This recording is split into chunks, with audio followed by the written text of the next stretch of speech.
ABC Rural es una producción de ABC Color, el diario completo. Maiteiroripe, Menguanaco, Árape. Muy buenos días. A partir de ahora, ABC Rural le trae el campo a su casa, mostrándoles todo lo referente a la agricultura, ganadería, tecnología, comercios y servicios, comprometidos y convencidos de que en el campo está nuestro futuro. En el Paraguay hay una zona donde se da una zanahoria excelente. Se puede cultivar prácticamente en todo el país, pero hay un lugar específico que es en María Auxiliadora, donde se produce una excelente calidad de zanahorias. Pero todas tienen un tratamiento especial, porque nosotros podemos, a través de estos sistemas, tener zanahoria paraguaya todo el año. Por eso, ABC Rural hizo un trabajo con el señor Jorge Osmar Dávalos, quien nos va a mostrar cómo se embalan y se procesan las zanahorias antes de ir al mercado. Cuando estamos en el distrito de arquitecto Tomás Romero Pereira, departamento de Itapúa. Dime la local de la cooperativa de Tomás Romero Pereira. Cuando la de trabajo con avejina ya la de proceso, exclusivamente de lavado, clasificado, embolsado, empaque, pegado la llave la de lugar de venta, que sea venta directa o en el abasto. Pero, ¿cómo se desarrolla el proceso desde el momento de la llegada de la zanahoria al centro de acopio? Color legalmente. Entonces, el tema o la zanahoria. Y que la o que pega todo lo mejor o ya hoy ese, no hay potencia hoy. Pega la oye, ya está en la bosa que a lo mejor, bebé, ya reco, va a echar para la y que la bosa la cocuevi. Pega la zanahoria, va a echar ya ese. Pega el año de zanahoria a movió lado. Pepe y yo hey pega el lavadero, pega el lavadero pues por ahí, ande ya. Acá con lavadero podían hacer más o menos 15 bolsas sucias, que sería 35 bolsas limpio. Entonces eran como mínimo 20 minutos, 20 a 25 minutos. Una vez que las zanahorias pasan por el lavadero, ¿a dónde se dirigen? Acá de zanahoria, pega ari cocinta ari de clase A, pepe. Holando a leyetea, pepe volando a leya y ahí, voy la japoía. Pega la japoía, oye, o echar un cabo, lo que sea, pega la de segunda. Abajo la de primera a Pepe. Pega la de primera cuave, oña bolsa, oña muy Pepe parado y seco, perireo y costura. Y seco anab. De acuerdo a lo señalado por nuestro entrevistado, realizando una buena selección en donde solo se eligen zanahorias de primera para la venta, viendo su tamaño, peso, color, maduración y otras características del 100% que se cosecha, solo un 60% es apto para su comercialización. Por eso le consultamos a qué se debe este problema de pérdidas. Muchas veces la clima, esta vez veo a veces algunos apoyos o a veces yo años de vilaña de zanahoria. A yo áramos da apoyo la uniforme. Pega la temas entonces la cocuevi a veces ojalá cocuevi de clase A ya muy 10% más o menos. A veces ya llegó otro 30 35% de ya llegó. ¿El productor recibe el pago por el total de lo que trae al centro de acopio o solo por el producto de primera? La productor solamente recibí y poner otro ya se no hay colocación. Ojalá algún día oye procesar, oye ya puse alguna cosa ya recibí jamás porque tiene pérdida totalmente ahí la productor.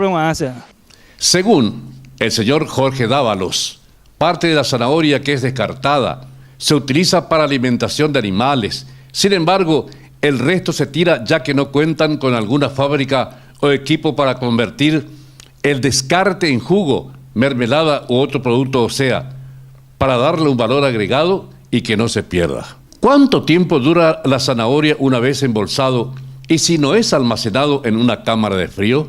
La durabilidad más o menos de costellar, cota la 4 hasta inclusive 5 días de hoyamos de maltratar con temperatura. Verano es otra cosa, verano sí, de vender al día de vender pan. Oye, pesa cada bolsa, oye, pesa la pepe ya con de pesa, 20 kilos y medio ya cada por 20 kilos libre, la oye guava. Y andeo la zanahoria la y ponen agua pea la terminar más o menos pea la para arriba la y las apoyete y a lo mejor mi esa miña momboa que vamos humeando oye potabeima hasta inclusive hoy en parte de bendeja o a máquina pero y queja no y este TI de carte subicuera entonces pese a rupila oye clase a la digo ingo la apoya o mian más veo indo y potaila legalmente la como primera de las ataramos. ¿El traslado lo hacen en camiones refrigerados o solo bajo carpas? El tema de traslado por los momentos o en camión encarpado o media carpa tranquila, pero verano ojo camión con cámara. Pero si no aguantan de la tarde o puedan aguantar tranquilamente. Solamente cooperativa, ahora más o menos 500 a 700 bolsas por día la oñepinube con todo, más o menos 700 bolsas por 20, 14 a 15 mil kilos por día solamente coacopeteín lavadero. En Pedro Juan Caballero se está trabajando muy bien en planes orientados a la producción de hortalizas.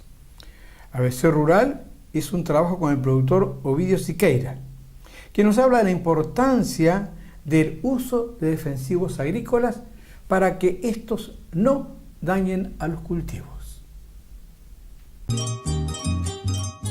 En las afueras de Pedro Juan Caballero, a unos 5 kilómetros al sur de la ciudad, se encuentra la granja del señor Ovidio Siqueira, quien cuenta con 4 hectáreas dedicadas a la producción de hortalizas y que basa su trabajo en el uso de tecnologías de bajo costo, las cuales le permiten obtener buenos rendimientos a la hora de la cosecha. ¿Qué cultivos desarrolla dependiendo de la época del año? Aparte del verano, en otra época de la estación del año producí repollo, couve-flor, brócoli, repollo morado, remolacha y perejil y zanahoria. Bien diversificado porque la época de invierno en otoño, por ejemplo, es más fácil. No tengo grandes inversiones de producción porque la época es propicia para el cultivo de toda la variedad. Recorriendo las parcelas del cultivo de don Ovidio, notamos que prácticamente no utiliza mallas media sombra y le consultamos ¿por qué? Primero, va a ser el equilibrio de la el equilibrio del suelo, la fertilización del suelo. Como invaitese acá la planta cotea a través del análisis laboratorial oro ya pues. Entonces beberero se llama falta su vez a aplicación de fertilizantes a roñote. Por otro lado la media sombra no y purui porque la clima ave pone veo y la en otros lugares a cuetería. Recoge pintan bandas ahí las acueterías en época de la corajilla vecina. Pero peor es solucionado en cobertura de la olla por ahora. Vamos los ya la ujacu, a nicoten la hizo la media sombra. Ahora era muy en la media sombra no resolvió y en va un poco huepo y para ahora cultivo fuera. Entonces ahora siempre sí o sí la cobertura no muy la en época de verano, en época en otras estaciones no nicoten ahora la agua. ¿Qué tipo de fertilización utiliza? Dependiendo de la calidad. La recomendación técnica de los ingenieros que recomienda qué formulación usar. Por ejemplo, ya orero y puruvejina de 8-16-16, el NPK, nitrógeno, fósforo y potasio. Más nutrientes, lo movía en pequeña parcela de acuerdo a las recomendaciones técnicas por metro cuadrado, un gramo para ir y capture muy. Jaupei, el cotenero, lo movía más abono foliar a través de la hoja. No complementas a porque con la experiencia de la plantar se sabe misimina ya se llaman la cacua y vagina tampoco cacua ponaba o huevo lento vagina y entonces lo complementas a través del riego. ¿Realiza el análisis de suelo cada año? Anteriormente sí, pero con la experiencia ahora mañana desde allá y cuando en otra etapa ya petemos yo la va a coteña. Ahora mando ya por el análisis, porque de memoria le no me lo cuál. Para la ventaja de la cuajina, porque Jimmy ahora la hora de costo porque se puede cada análisis de ya por cuajina. ¿Utilizan estiércol bovino o de aves? Oro conseguí ya era muy. Hasta inclusive año pasado oro muy curi aproximadamente 3.000 kilos por hectárea. Lo llevó a curi estiércol de gallina puro, oro muy igual en toda la área. Ahora oro muy llevo la mineral. Pues sí o sí hay coté la estiércol de vaca o de gallina, porque el químico es muy heterogéneo, un país la ñande y purana está cala y hueves en 10. Pero ahora ayuda y te ve capi y romoya que ve cobertura, no va a servir como fertilizante güey. ¿Qué nos puede decir en cuanto al sistema de riego?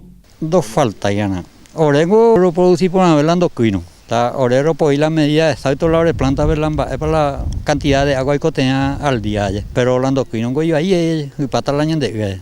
Pero el endocrino no lo producí por nada. En forma permanente porque y cambió la hora de electricidad no hay catuila una vez o regapave con la área. Entonces los hoyos es directo en parcelado porque no recoge la energía suficiente la que ya lo legisla horario hora de captura regal. La prevención es uno de los factores para el éxito en la producción.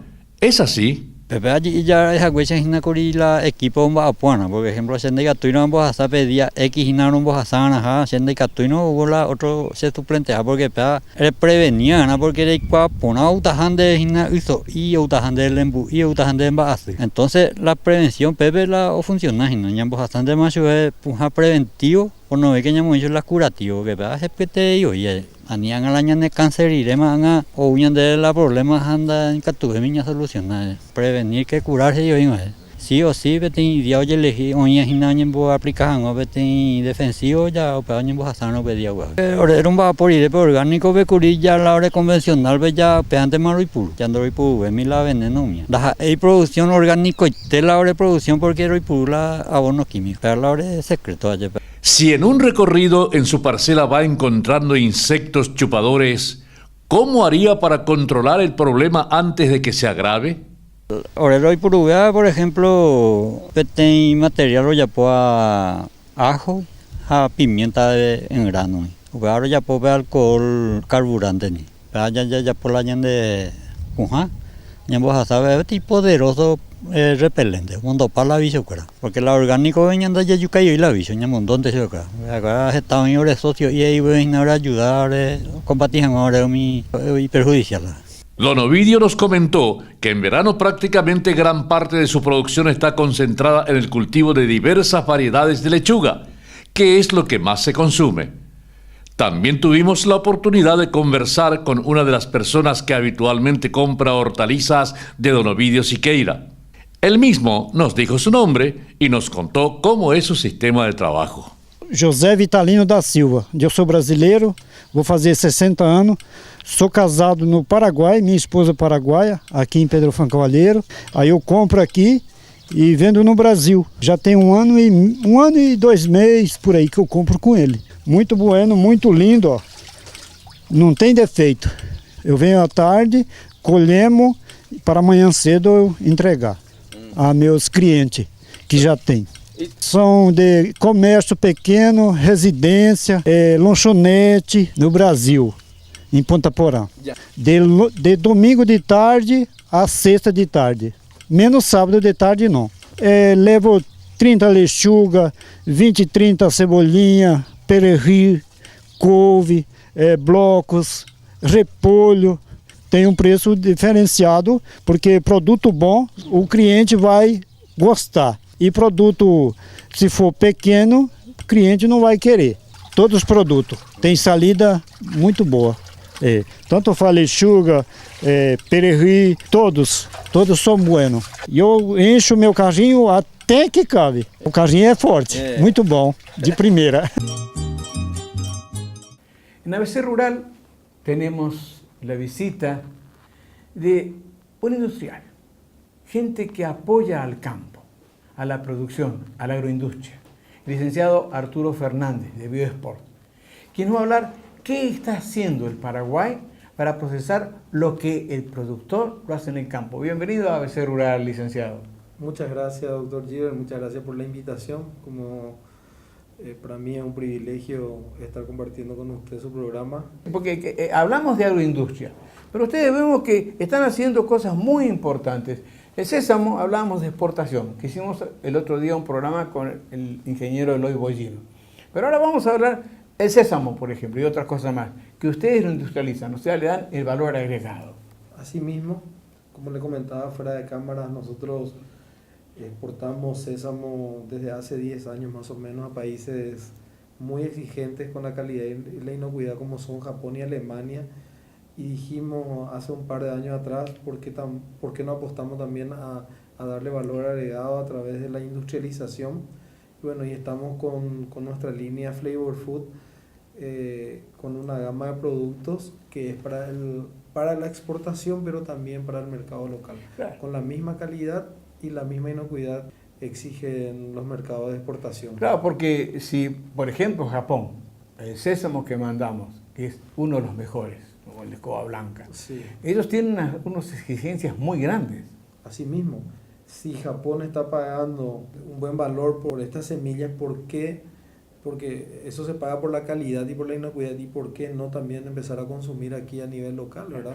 Ahora, lo que hemos visto es que ustedes industrializan, pero no solamente porque producir, sino que lo sabemos que están haciendo con elementos muy importantes, tanto en el tratamiento, como este tratamiento y envasado de este producto, por ejemplo, el sésamo tostado. Bueno, esto es el sésamo que se compra del campo, como usted lo mencionaba, del segmento de la agricultura familiar campesina, que pasa por un proceso de limpieza y clasificación con una pureza de 99.99, pasa por el proceso de lavado, desinfectado, y después lo que se hace es tostar.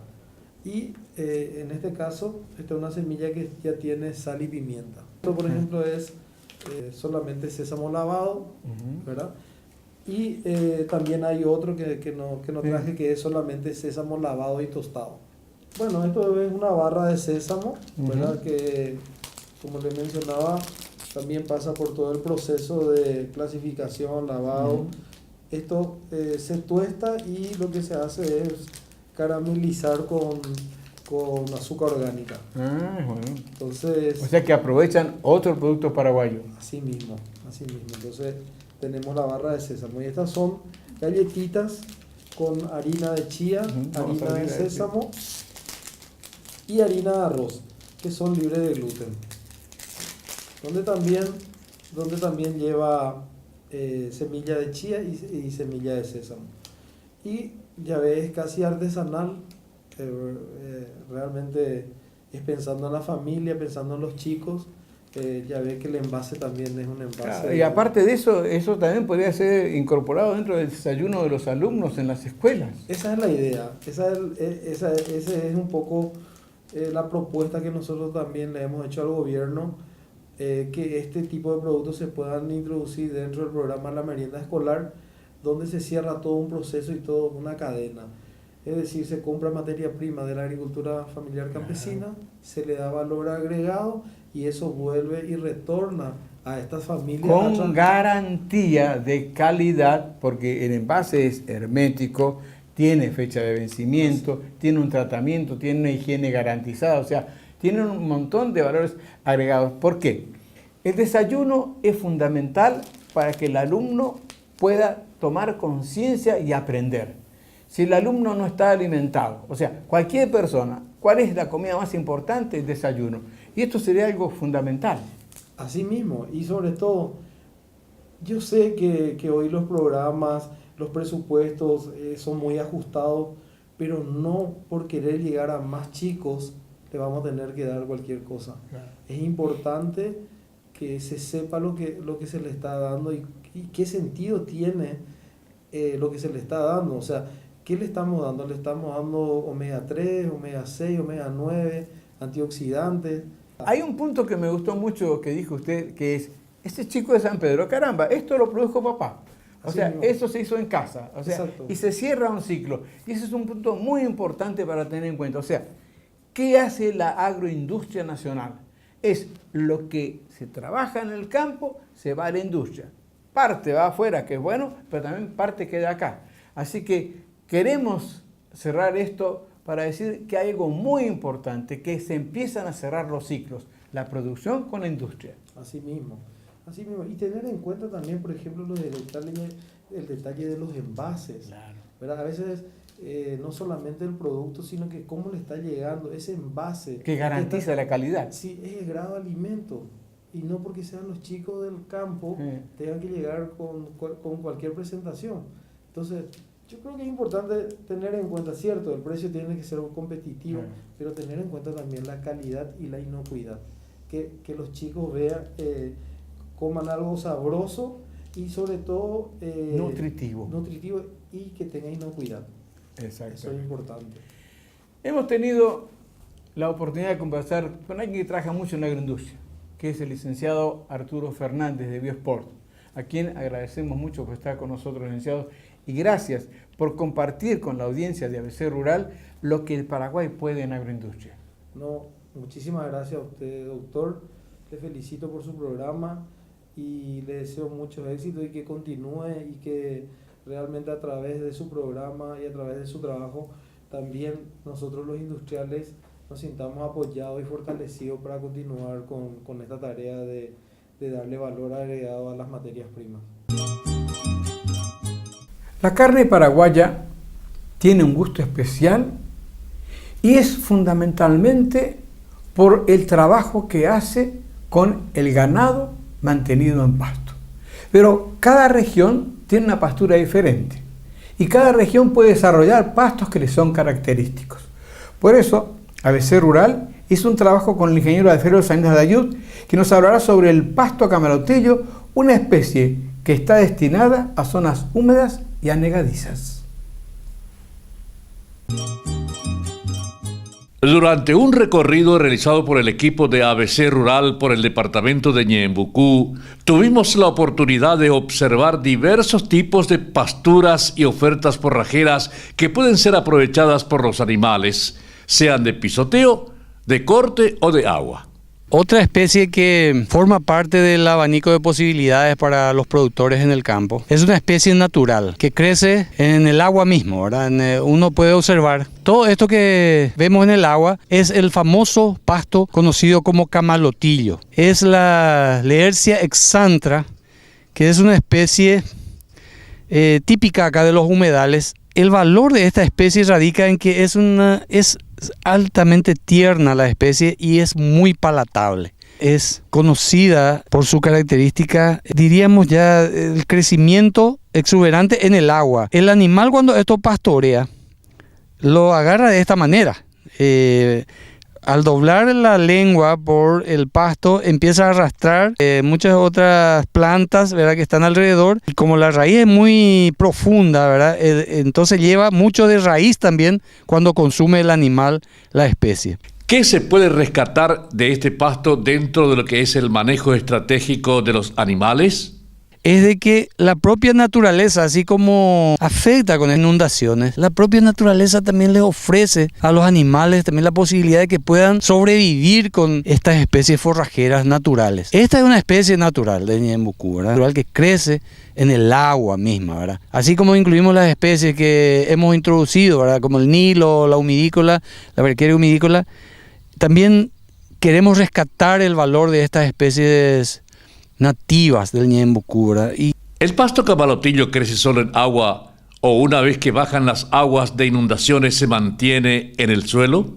Es importante mencionar de que estas especies no tienen semillas, ¿verdad? Estos no producen semillas, son especies acuáticas, diríamos que son especies acuáticas. Característica propia de los humedales, si no estaban los animales, igual cumplían una función específica, ¿verdad?, de purificar las aguas con el sistema radicular. Paralelamente ustedes pueden observar cuando el campo se va secando, ella adquiere otra forma de crecimiento. Cambia su morfología y su fisiología, posiblemente como habíamos mencionado en el caso del pasto nilo. Entonces, es una especie que se adapta a diferentes ecosistemas, ¿verdad? O sea, en un lugar seco como en un lugar húmedo.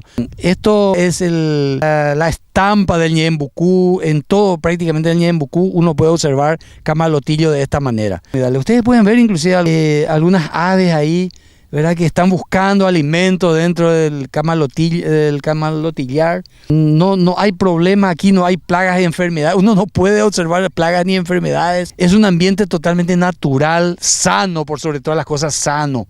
Finalmente, el ingeniero Salinas destacó el comportamiento de esta especie de pasto ante los efectos del cambio climático. Nosotros hace mucho tiempo que ya tenemos especies adaptadas al cambio climático y que van a mitigar, ¿verdad?, la falta de alimentos para los animales, ya sea en el invierno o durante los momentos de inundación, de anegamiento de estos campos. Entonces yo diría que este pasto camalotillo, la Laercia exantra, también cumple una función muy importante, que es la de enfrentar el cambio climático de una manera positiva, ¿verdad? Entonces esto hay que mantener los lugares, los nichos naturales de esta especie, hay que seguir manteniendo, porque siempre van a estar ahí para salvar la situación de la producción ganadera. ABC Rural viene desarrollando una serie de trabajos sobre la historia de la cría de búfalos. Y esto lo hicimos con el ingeniero Rubén Bruin. Pero en esta oportunidad nos va a contar cómo es el manejo de estos animales en el campo, cómo trabajar con ellos y qué tipo de campo le gusta a este tipo de ganado. Estamos en la estancia Tres Marías, prácticamente en la ribera del río Pilcomayo, en el Chaco paraguayo, en la localidad de Ábalos Sánchez, que está a unos 50 kilómetros antes de llegar a General Díaz. Estamos aquí para ver en qué consiste y cómo se lleva adelante una cría racional de búfalo. El manejo del búfalo con el vacuno son con pequeñas diferencias muy similares. De hecho, que toda la infraestructura que se tiene para el vacuno es exactamente la misma que para el búfalo, excepto lo único que diferencia un poco es el ancho del brete, ¿verdad? Si el brete del vacuno que uno tiene es muy ajustado, digamos, o sea, entra justo el vacuno, una búfala preñada, ¿verdad?, ya no puede ingresar. Entonces, pero cuando el brete no es muy ajustado, pasa, ¿verdad? El resto, los portones, los alambrados, los bebederos, ¿verdad?, el tamaño de los potreros, los pastos que se usan, todo es exactamente igual. Vimos que sus potreros están divididos con un hilo de alambre eléctrico. Sin embargo, la fama de los búfalos es que no hay alambrada o cerco que lo detenga. Aquí en el Chaco, cuando manejamos vacunos, siempre ponemos dos alambres. Uno está a 90 centímetros a 1 metro de altura, ¿verdad?, pero ya es alto, pasan por abajo con ese solo hilo. Entonces se pone un segundo hilo que está a 60 centímetros de altura o medio metro, ¿verdad? Entonces con eso se logra una buena contención del ganado. Pero cuando criamos búfalos se usa un solo hilo a 80 centímetros. No hace falta poner más alto porque al búfalo no le gusta saltar, ¿verdad? Tampoco le repta para pasar por abajo. Entonces con un solo hilo se manejan los búfalos y con dos alambres los vacunos. ¿Cómo es el manejo de los búfalos en el campo? ¿Están juntos machos y hembras? ¿Se dividen por categorías? Cuéntenos. Cuando uno tiene suficiente cantidad como para hacer una clasificación por categoría, se hace siempre, ¿verdad? Entonces, las vacas que están preñadas, que van a parir, están aparte, ¿verdad? Esas bubillas, a las vaquillas decimos bubillas, las bubillas de primer servicio, ¿verdad?, están aparte, son servidas en un lote aparte, ¿verdad? Los terneros destetados, los machos están en un potrero, las hembras están en otro, ¿verdad? Claro, cuando los lotes son chicos no hay esa posibilidad, entonces se suele tener mezclado, ¿verdad? Cuando mejor clasificado uno tiene la hacienda, el manejo es más fácil, ¿verdad?, es más específico y es más efectivo, por supuesto, ¿verdad? El manejo en la reproducción, el manejo de los toros es lo que se diferencia, ¿verdad? Porque después es todo igual. Las vacas, las hembras se preñan, ¿verdad?, o sea, se sirven, después se las palpa para ver cuáles están preñadas, cuáles no, y de acuerdo al manejo de la estancia y al rendimiento que tienen, ya las que no se preñan se apartan, se eliminan, ¿verdad? Las preñadas ya se van al lote de vacas preñadas esperando la aparición. Para la aparición se controlan los lotes, se van curando los terneros al nacer, una profilaxis contra la miasis del ombligo, ¿verdad? Y exactamente el mismo trato que a los vacunos, ¿verdad? ¿Cómo es el manejo de los machos? Para empezar, el búfalo no se lleva bien con los otros machos cuando se pone adulto. Adulto le hablamos de 6, 7 años, ¿verdad? Ya la pelea es tan grande que se tiene que eliminar ya el búfalo de esa edad. Si es a nivel de cabaña, hay un solo búfalo con el rodeo, ¿verdad? Desde el punto de vista reproductivo está perfectamente capacitado todavía para 5 y 10 años más, ¿verdad? Pero la convivencia con los otros de su misma edad es lo que le hace. Entonces, ¿qué se hace en ese sentido?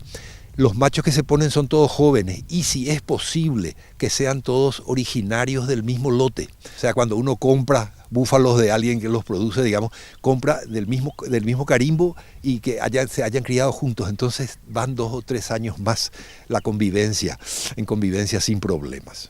En cuanto al manejo del macho, en estancias bien controladas se llega al 2% de toros y con eso es suficiente. La monta se realiza mayormente de noche, ¿verdad? Tienen poca actividad durante el día. Y cuando hablamos de inseminación artificial, la detección de celo también es diferente. No tienen las hembras comportamiento homosexual. Entonces la detección del celo con la monta, que es lo que se usa con el vacuno, con el búfalo no funciona. Entonces no es que es más difícil, hay que cambiar la técnica. Entonces se usa el bozal marcador. Y en los manuales de inseminación en vez de tener el dibujito de la forma en que monta el toro para saber cuando la monta fue efectiva, cuando el celo todavía falta y no está listo, compañía, el dibujito es de la forma en que queda la pintura sobre el lomo de la hembra, ¿verdad? Esa pintura interrumpida ahí sobre el lomo atrás nomás es que hubo una monta falsa, ¿verdad? Cuando el toro montó bien y hubo introducción, entonces queda una raya sobre el lomo de cuando desciende el toro. Bueno, entonces, y hay que tener el toro vasectomizado, el toro marcador que va con el lote, entonces cambia la técnica, pero a partir de la detección de celo y en la parte de esa vaca en celo, ya la técnica de inseminación es exactamente la misma otra vez. El inseminador no necesita hacer un curso de adaptación. ¿Es cierto que los búfalos aprovechan mejor aquellos pastos de baja calidad para convertirlo en carne o, como dicen, en proteína roja?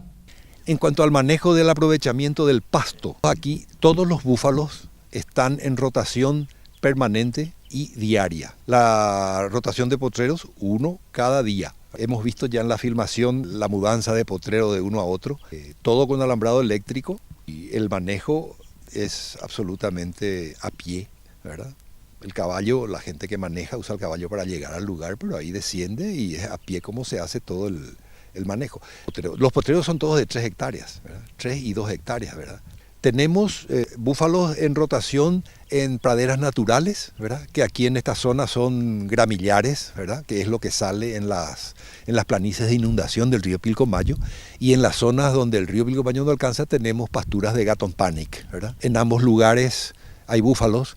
Para darle un ejemplo, búfalos destetados puestos a pastorear en su potrero y vacunos también en potreros contiguos, en donde los vacunos entraron con 220 kilos de promedio, comprados de las colonias menonitas, y nuestros búfalos que habían sufrido entraron con 180 kilos de promedio, ¿verdad? A los 14 meses de invernada se fue el último búfalo, la colita esa que queda siempre varios meses más. Y los últimos vacunos se fueron a los 18 meses. Entraron más gordos y los búfalos que entraron más flacos salieron antes, ¿verdad? O sea que uno pone en números esas diferencias que hay en precocidad, ¿verdad? Entonces se puede hacer lo que uno ganaría. ¿Qué cantidad de búfalos por hectárea están utilizando? La carga por hectárea que se usa, ¿verdad? Que se llama carga instantánea, ¿verdad? Que es la carga que se le da cada día para la ingesta, ¿verdad? Es variable también, ¿verdad? Porque a veces se vende una parte y ya no se carga más para reponer, entonces queda con una carga liviana, hasta que es tan liviana que sí ya se mete un nuevo lote como para cargar otra vez. El lote que está aquí atrás, ¿verdad? Es de 150 vacas con sus crías, ¿verdad? Son 300 cabezas en total, ¿verdad? Da casi 1000 kilos de carne por hectárea, la carga instantánea. En otros lugares en donde hay poca carga, hablamos de 200, 300 kilos, ¿verdad? Una baja carga. ¿Qué otro detalle han notado dentro de lo que es el manejo de búfalo en los potreros? Lo que notamos también es que cuando la mudanza es diaria, todo es más simple porque es una rutina como el ordeñe, ¿verdad? Cuando es cada 2 o 3 días, de repente ya hoy le toca, hoy no le toca. O sea, para hacer este manejo hay que tener personal dedicado a esto, ¿verdad? Y si uno muda cada 2 o 3 días, otra vez queda el problema de qué hacen los días que no rotan, ¿verdad? Y el personal va a hacer falta el día de la rotación, ¿verdad? Entonces, de ahí que además también es bien notorio que cuando uno deja 3 días, que de acuerdo a los manejos racionales todavía es posible, pero el segundo día ya estuvieron recorriendo todo el potrero y ya tiene olor el pasto, ya no comen tanto. Y el tercer día ya no comen nada aunque esté sobrando pasto, ¿verdad? Entonces el aprovechamiento es muy bajo, ¿verdad? Con una permanencia un día, todo el día tienen pasto fresco, digamos, que todavía no fue ensuciado, no fue pisoteado y el aprovechamiento es mucho mayor. ¿Cómo se logra amansar un búfalo? Lo que respecta a la mansedumbre en el manejo de los búfalos, ¿verdad? Es también notoria la capacidad superior que tiene el búfalo de conocer a la gente que le maneja. Hablan de que es como el perro, ¿verdad? Y realmente en el manejo diario se siente eso, ¿verdad? La persona que los maneja los llama, vienen, los lleva, ¿verdad? Sin ningún problema. Y ustedes ven la mansedumbre del animal es algo que realmente apasiona con el tiempo. El señor que hace el manejo de estos búfalos hace 25 años que está con nosotros y él tiene miedo de manejar vacunos, ¿verdad? Porque dice que son muy bravos. Con los búfalos no tiene ningún inconveniente, ¿verdad?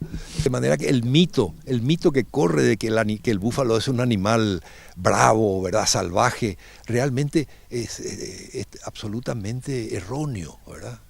Imagínese que la FAO considera que el búfalo, después del perro, es el animal doméstico más dócil que existe, ¿verdad? De hecho, en el sudeste asiático, en la India, el búfalo lo manejan las mujeres y los niños. El hombre considera que no es de hombría manejar un animal tan manso como ese, ¿verdad? Y aquí se le tiene las leyendas, ¿verdad? Y los mitos que figuran, que se cuentan del búfalo realmente no son ciertos, ¿verdad? Ustedes están viendo la filmación que tenemos atrás, está dando prueba, ¿verdad?, de que lo que está atrás no son fieras, ¿verdad?, son animales mansos. En nombre del Departamento Rural de ABC Color, queremos agradecerles la gran demanda que hay de este trabajo tan lindo de recopilación que se hicieron sobre agricultura y ganadería de precisión. Es un material que está disponible en todas las regionales del país y además, si usted nos necesita, en cualquier lugar del mundo, solicítenos a rural@abc.com.py. Este es un material que se puede utilizar tanto en el teléfono, también en la tablet, o si no, automáticamente en la computadora. Ahí van a tener un material muy lindo sobre agricultura y ganadería de precisión. ABC Rural TV le trae el campo a su casa. Para cualquier consulta, los invitamos a escribirnos a rural@abc.com.py o llamarnos al 41 51 502 que con gusto les responderemos. En el bloque de correspondencia tenemos una carta del señor Antonio Alves, que nos escribió a rural@abc.com.py y nos pidió que pasemos un material sobre manejo de suelo en soja. Estimado Antonio, gracias por escribirnos. Ustedes también, recuerden a rural@abc.com.py o llamarnos al teléfono 41 51 502. Estimado Antonio, vamos a pasar un material que ABC Rural hizo con el ingeniero Rubén Sanabria, quien nos hablará sobre cómo debe ser el manejo del suelo en un cultivo de soja.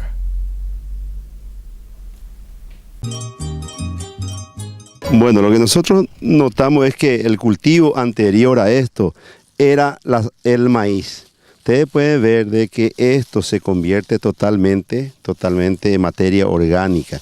Lo importante es de que todo este resto del cultivo quede en el campo y en la tierra y esto se vuelve a convertir en materia orgánica, lo cual mantiene el equilibrio del suelo. Sin embargo, si nosotros le damos, no hacemos el plantillo directo, le damos una rastroneada, como se dice, y una nivelación, que es lo que estamos haciendo. Estamos dejando expuesto el suelo a que con una lluvia, la que tuvimos, prácticamente hacia la pendiente, lleve todo lo que es ese suelo, esa parte fértil de 30, 40 centímetros. Por eso siempre nosotros recomendamos de que ya no se entre con rastrones, la gente habla rastra pesada. De acuerdo a lo señalado por el ingeniero, causa mucha preocupación que gobernaciones y municipalidades se realicen movimientos de suelo como rastroneadas u otros trabajos sin ningún tipo de estudio o conocimiento. Los mismos hacen el trabajo en campos de productores que no cuentan con recursos, pero que al final están siendo perjudicados, ya que con las lluvias de primavera-verano,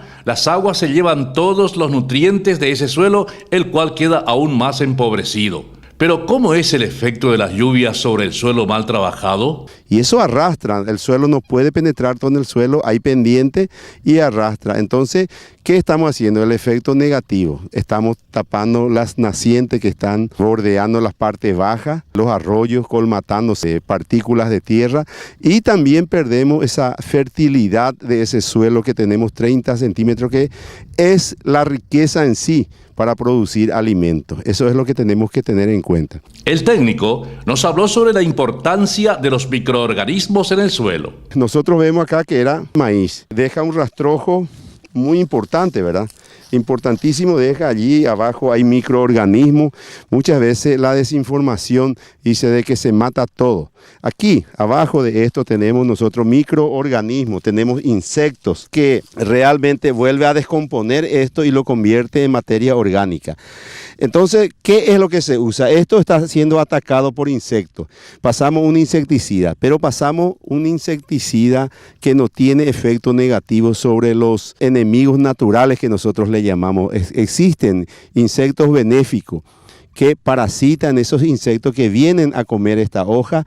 Entonces nosotros le aplicamos un producto que le afecta solamente al insecto que está haciendo perjuicio. Sin embargo, los que están acá abajo no le afecta, puede continuar con su proceso biológico, destruir todo esto y convertirlo en materia orgánica y así mantener la fertilidad de nuestro suelo. ¿Qué producto se debe aplicar antes de la aparición de las plagas chupadoras? Ponemos, por ejemplo, un producto de contacto donde al contactarse el producto con el insecto que está destruyendo estos cultivos, se pueda afectar en su desarrollo. No le mata, ya no le intoxica, sino le afecta en su desarrollo y eso hace de que no cumpla su ciclo y muera por el camino antes de completar su ciclo.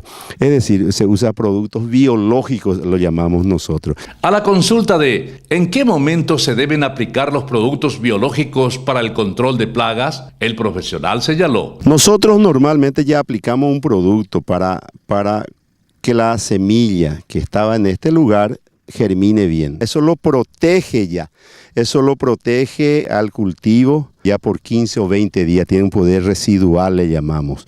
Posteriormente, cuando emergen las plantas, normalmente en la primera emergencia, ya vienen los insectos que se alimentan de las hojas. De estas hojas son generalmente orugas o chinche que ha quedado de rastrojo, pero generalmente el que le afecta más son los masticadores, los que comen las hojas, porque a través de esta hoja produce los alimentos y se desarrolla las plantas. Entonces, cuando nosotros vemos afectados algunas hojas por efecto de las plagas, evaluamos cuántas plagas hay por metros cuadrados y de acuerdo a esa evaluación entramos a hacer las primeras pulverizaciones. Entramos con un producto normalmente biológico que no afecta a los enemigos naturales y posteriormente, a medida que vamos evaluando, ¿verdad?, 45 días, constantemente el agricultor tiene que estar en su chacra todos los días, porque puede ocurrir cualquier evento. ¿Qué otro producto se debe aplicar durante la etapa de desarrollo de la soja? También se aplica ya herbicida postemergente. Cuando nace una maleza, esta ya se aplicó, esta por ejemplo es una maleza, entonces uno le aplica a los 20, 25 días que emergen también los yuyos que le compite por el agua, le compite por el sol, le compite por los nutrientes a esas plantitas, entonces entramos allí con herbicida también. Y posteriormente vamos aplicando, a la par de aplicar un insecticida, le aplicamos un abono foliar para que tenga buen desarrollo las hojas, también buen desarrollo de la raíz generalmente y hace que las plantas sean sanas. También aparece a la primera enfermedad a los 45, 50 días, tantos hongos, bacterias, virus, hay de todo y ya se entra ya también con un fungicida para que se pueda prevenir o curar, que son curativos para el cultivo.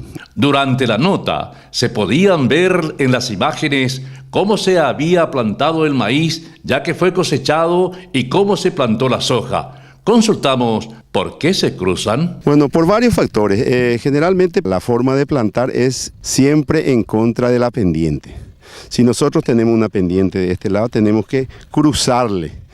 ¿Por qué eso? Le cruzamos para que el agua no se desplace fuertemente y pueda llevar toda esa capa fértil que tenemos del suelo. Y generalmente, si plantamos de una forma, el maíz, la soja ya lo plantamos de diferentes formas, para cuadricular nuestra parcela, cuadricular y hacer que sea más eficiente los rastrojos en materia de erosión. Y también de fertilidad, porque si una planta vos le estás echando todas las plantas, ya sea soja, maíz, trigo, en un mismo lugar, generalmente variamos porque allí la raíz va a estar absorbiendo mayor cantidad de nutrientes, de alimentos del suelo. Sin embargo, si cambiamos de un lugar, lo usamos más en forma más homogénea. Nuestro suelo aprovechamos mejor, porque también tenemos que tener en cuenta de que nosotros al plantar esto ya va al su lado, va 200 kilos, 250 kilos por hectárea de fertilizante granulado. Siempre si cae en un mismo lugar, ese lugar no va a estar fertilizando. Entonces cambiamos para que ese fertilizante caiga acá, caiga a este lado, caiga un poco más abajo, en diferentes lugares. Es manejo de suelo y se te permite estos implementos agrícolas actualmente te permite hacer todos esos trabajos. En estos 800 y algo más de programas que hemos realizado, ABC Rural recorrió todo el Paraguay y vimos el potencial agropecuario que tenemos. Es por eso que seguimos creyendo que en el campo está nuestro futuro. También vimos que esos productos se industrializan. Por eso les recomendamos que consuman lo que Paraguay produce. Pero recuerden que la educación es la base del desarrollo de las comunidades. ABC Rural les trae el campo a su casa por ABC TV y nos pueden ver en el canal 50 de Personal TV, canal 10 Claro TV y canal 10 de Copaco TV. También estamos con todas las cable operadoras del interior del país. Además llegamos a todo el mundo a través de la señal de internet ingresando a www.abc.com.py, como también en el canal Agrotendencias, que se emite en Venezuela y todo el Caribe.